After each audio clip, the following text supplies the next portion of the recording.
Hi, this is Mariah Gullo from The Hollywood Reporter, and I'm in studio today with David Lowry and Sissy Spacek. Hi. Hey. Hi. How are you? We're good. Yeah, doing pretty good. Good. We're here to talk about The Old Man and the Gun. What an incredible movie. Thank you. Okay, the first question I wanted to ask is, why did you want to make this particular story? Well, it's a really great true story. It's one of those true stories that's too good to be true, and yet it is. Yeah. But also, it was sent to me by Robert Redford himself, and so the idea of making this particular story, telling this particular story with him was, that was too good to pass up in its own right. Yes. That Yeah. was me. And No. oh man, you just caught me red-handed. Edit that part out. As far as staying true to the source material, was it important for you to stay really close to the true story aspect of it, or did you feel comfortable kind of taking some liberties? I felt comfortable taking liberties. Yeah. I felt that it was important to stick close to the spirit of the original story and to the character himself, Forrest Tucker.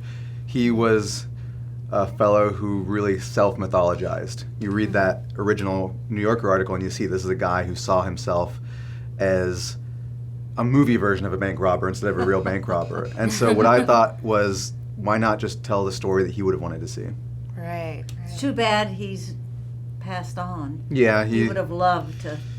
he won't get a chance to see be it, but you know. memorialized. Sissy, tell me about your relationship with Robert Redford before you were cast together, because you hadn't done any movies together, but were you friends? Were you running in the same circles? No, we weren't friends, and I felt like I knew him, just like everybody else does, because I saw him in so many movies. He's a part of my consciousness now. But Yeah. it was great. We got to know each other on screen, so Yeah. it wasn't wasted. Yes, yes. And have you ever been close to being cast in the same movie together in the past? No. No. Isn't that sad? Yeah. So tragic. Like, how come no one ever thought of that? I don't It was know. obvious to me. It was like, Two strawberry blondes that like horses in the outdoors. completely.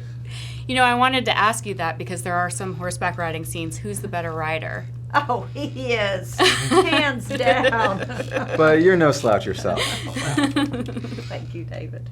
I grew up riding, and I think he grew up riding, but he's got more riding on film than I do.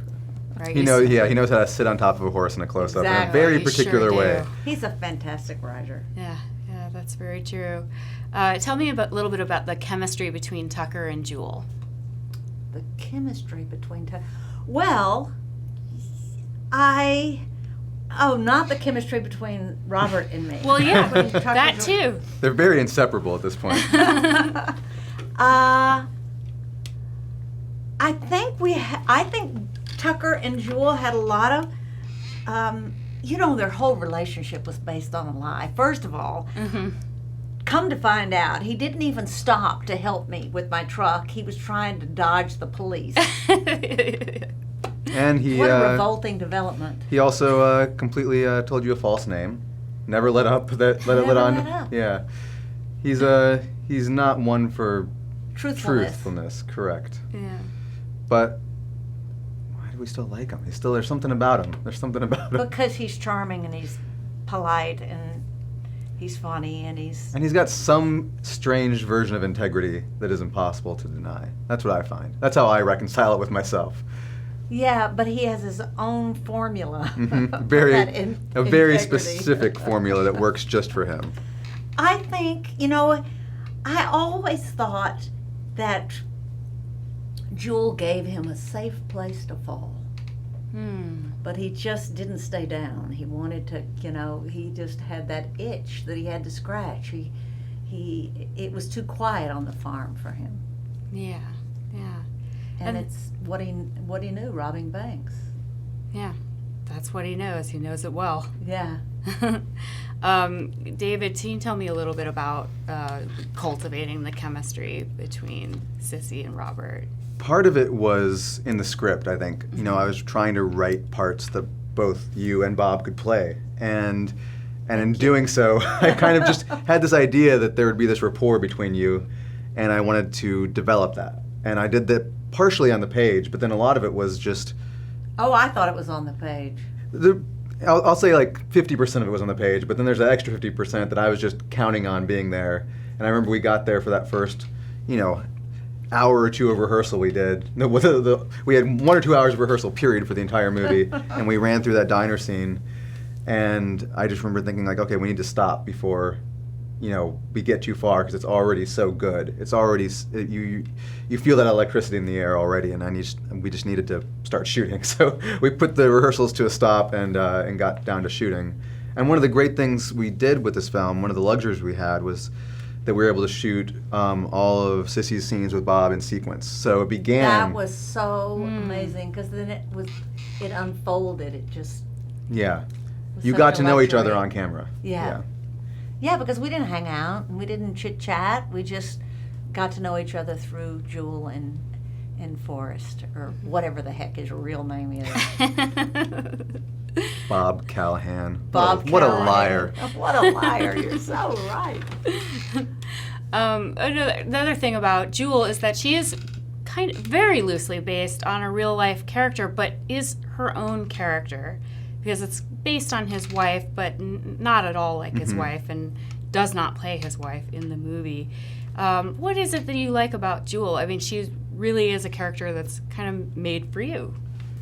Yeah, and I felt like Jewel was there to serve the story and to serve that, him, and not only figuratively, not like women need to serve men, but for the script, and because he went whichever way the wind blew. He had no homing device, and Jewel is all about home, and she's rooted, and but he's such a charming guy. I think that she just thought he had the very best pickup line ever. I'm a bank robber. Yeah. And she must have been kind of lonely. She had her dog and her horses, but I think it was.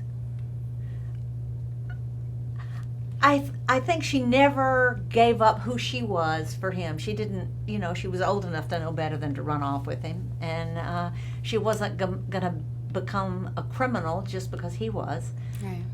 But she couldn't let him go. Yeah. So it was sad. It was important because it is called The Old Man and the Gun, and it's about Forrest Tucker, but I think that Sissy and Tika and Ari Robinson, who plays Casey's daughter, and Elizabeth Moss all are the moral compass of the film. And when you watch it, you just see them time and time again, like grounding the film from a very specific, and from my point of view, correct perspective. And that was really important to me when making a film about a guy who's a liar and a cheat and a robber who we still can't help but love. Right. But one of the things I noticed about this movie is that just the pacing of the movie. How did you kind of figure out the pacing, how it was going to flow? A lot of the pacing was in the script, that sort of unusual rhythm that it has. Yeah. But then more of it came into place on set as I watched the actors, have fun with the dialogue, and we would just go exploring within the confines of the scenes, and then when we get to the edit and just kind of like mess everything up, we just throw everything out the window and put it back together again, and just really try to find a rhythm that felt alive. I wanted this movie to feel alive. It's very quick. It's not a long movie. It's very efficient in its running time, but I wanted to use that running time well and just weave in and out of these events that you would normally expect to see in a crime film, but we get there in unusual ways. And so that pace and that rhythm were key to me, and we just, we're constantly just shuffling the scenes around, trying different things until finally it felt right. It's like a piece of music. You just really have to get that rhythm right, and then with film, then you get to add music to it, which illuminates that rhythm in a very unique way. But the film itself, I always try to treat it as if it's a piece of music in its own right. What was it like putting together the Over the Hill Gang? The Over the Hill Gang, I just thought of a lot of actors I liked. Yeah. And by a lot, I mean 2. And we sent the script to them, and they both said yes.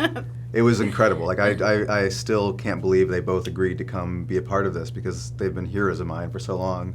I mean, Danny is like an icon. He's a legend, just like Bob and Sissy are. And then Tom is just one of those guys who seems to exist outside of time and space in a way. I don't know. He belongs in a gang. Yeah, he belongs in a gang, but he just is his own thing. I mean, he's his own, he's like one of his own song lyrics when you meet him. It's really interesting. Wow. And he's a truly unique and special human being, and I'm so glad that I got a chance just to hang out with him. Like, if he had turned the movie down, but we got a chance to just talk on the phone about it, which we did, that would have been enough for me. But then, what do you know? He just said yes and came to Cincinnati and shot this movie with us, and we're all the better for it.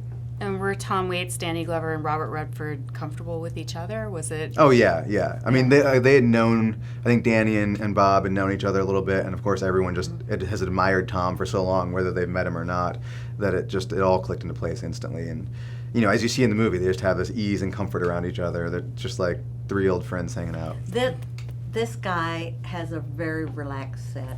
It's amazing. He just puts everybody at ease. Most of the people on the crew he's worked with since the beginning of time, since he was like a toddler. Like this tall, yep. I really like to have a family environment when I'm making a movie. I really like to work with people who make it feel like we're not going to work every day. We're just hanging out with friends and having fun. And if you can create that environment, I think it shows through in the finished film. Yeah. Sissy, when you look back at your career, do you have any roles that you consider, what's your iconic role? My iconic role? That I think, probably Badlands. I mean, that was sort of the beginning of everything for me. Yeah. So probably that. Yeah. And is there a character, from all the characters that you've played, is there anybody that you would like to revisit now? Coal Miner's Daughter. That was the hardest one to give up. Yeah. But since there was already the real one, I thought it best for me to Let it go. let it go. But that was the hardest thing about that one. Yeah. In the era that we're living in, you've made a movie that's about human nature and character. When people leave the movie theater, are there any questions you want them to be asking? That's a great question in its own right. I made this movie with the express intention of just giving people a good time at the theater. I really want people to go and walk out with a smile on their face, but I'm incapable of leaving well enough alone and just leaving it with that. So if people are asking questions, I think it should be like, are we living our life to the best possible extent that we can, to the greatest extent that we can? Are we doing good in this world? Are we making the world a better place? I mean, this isn't a movie about those things, but nonetheless, those are things I was thinking about while making it. And so I don't, expect anyone to have, questions like that in their mind when they're walking out of the theater, but if they do, I hope that the movie gives them good food for thought. And I know that this is, that Robert has said that this might be his last film, and then kind of walked that back because he realized that was a very strong statement to make. But got everybody going, didn't it? It did. Do you think that if you had the opportunity to work with him again, you would? Oh, absolutely. Yeah, 100%. Yeah. We'd get in line behind everybody else. Yeah, I would love. Maybe in front of everybody else. I would love to write another continuing adventures of Bob and Sissy. I mean, I would love to keep that train going, because I think it's, this movie's only like 90 minutes. We could use a couple more hours of that in our lives, don't you think? Yeah, I agree, and I'd like to see some more horseback riding from both of you. You should have seen me on the horse before they got that shot. It was acting up. We had to go to horse number 2. They are finicky creatures. Oh my God. Well, Sissy Spacek, David Lowry, thank you so much for being here, and go check out Old Man and the Gun in theaters now. Thank you so much. Thank you.